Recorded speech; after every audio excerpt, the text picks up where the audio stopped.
Hello, I'm Ray Vincent, one of the chaplaincy team at the University of South Wales. Today is Holocaust Memorial Day, a day when we think of the appalling atrocity of the systematic destruction of 6 million Jews and other people as well under the Nazi regime in the 1940s.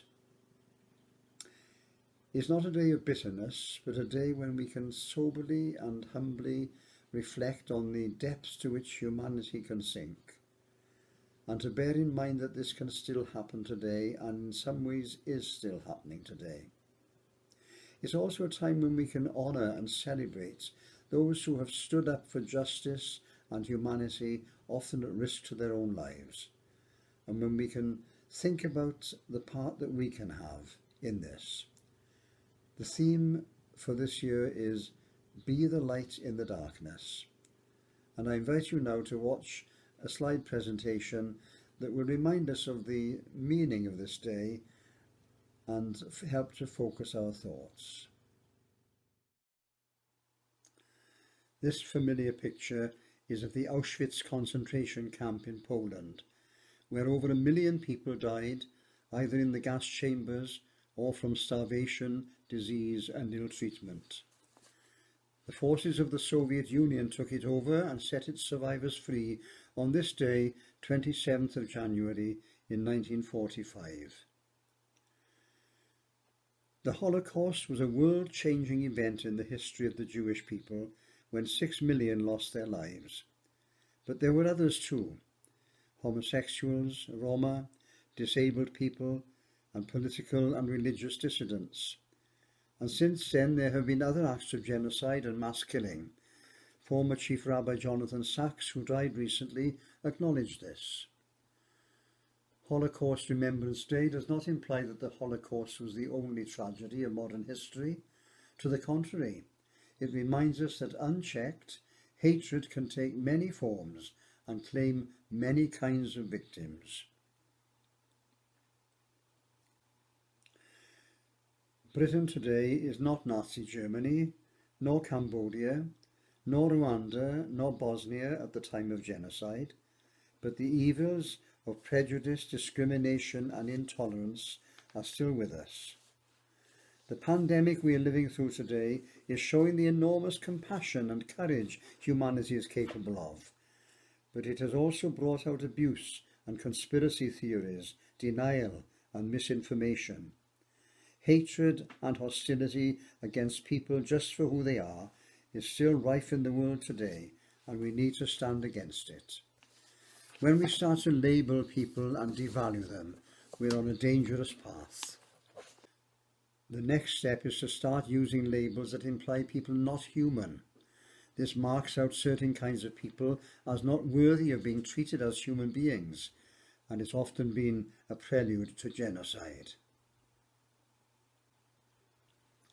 Even in the darkest times, there were those who chose to resist at great risk to themselves and often at the price of their lives. During the Nazi regime, 5 students from Munich University and one of their professors joined together to make a promise to stand up to hatred.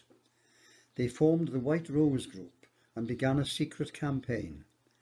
Some of their members crept out one night in February 1943 and painted statements about freedom and the words "Down with Hitler" on city walls for everyone to see the following morning.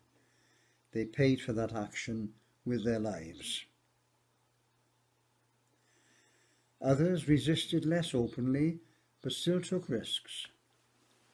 Oskar Schindler was a German industrialist and was a member of the Nazi Party. During the war, he used persuasion, connections and bribery to get over 1,000 Jewish prisoners into jobs in his factory and saved them from almost certain death. A Hutu farmer in Rwanda saved the lives of 14 Tutsi refugees by protecting them for over a month. He hid them in trenches that he dug on his land. His sister cooked food for them, and his 12-year-old niece took the food to them, hidden in a dustbin. Sometimes individuals relieved other people's sufferings by small acts of kindness. Trudy Levy, a survivor of Auschwitz who now lives in London, tells the story of how every morning when she arrived at her workstation in the munitions plant, where she was a slave labourer, there would be a sandwich wrapped in newspaper, from which she derived much needed sustenance. She never spoke to the German worker who brought it in every day. It would have resulted in severe punishment for both of them. To this day, she doesn't know his name. Little acts of kindness can make a huge difference, as we Welsh people ought to know from the saying of our patron saint, do the little things. Those who suffered the Nazi Holocaust are now very old and becoming fewer. We will not be able to hear their first-hand testimony for much longer. Even more recent atrocities and genocides can easily fade in the public memory. The responsibility for genocide education and prevention does not lie only with survivors. We need to learn of their experiences, pass them on, and become witnesses for them. We must also raise our voices to ensure that genocidal acts going on in the world today are not ignored or forgotten. We must keep alive the awareness of the plight of the Rohingya people in Myanmar and the Uyghurs in China. We can be the light by using our voices to raise awareness of them and hold those responsible to account. And closer to home, we still need to resist prejudice and hatred. The number of hate crimes recorded by police in England and Wales has been constantly rising over the past 8 years. The highest rises were in crimes against disabled people, LGBTQ+ people, and those of different races. Facts like this can often leave us feeling vulnerable and helpless. What can we do to confront prejudice and hatred? We may think our voice is ineffective, but as we've already heard, little things can make a huge difference. We all have different talents and capabilities. What's most important is that each of us is committed to do what we can, when we can and where we can. And let's remember, it's not raging against the darkness, but being a light that makes a difference.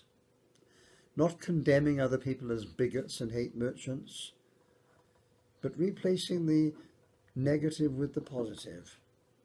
Acting all the time in a spirit of peace and goodwill, and so adding to the human stock of love and of hope.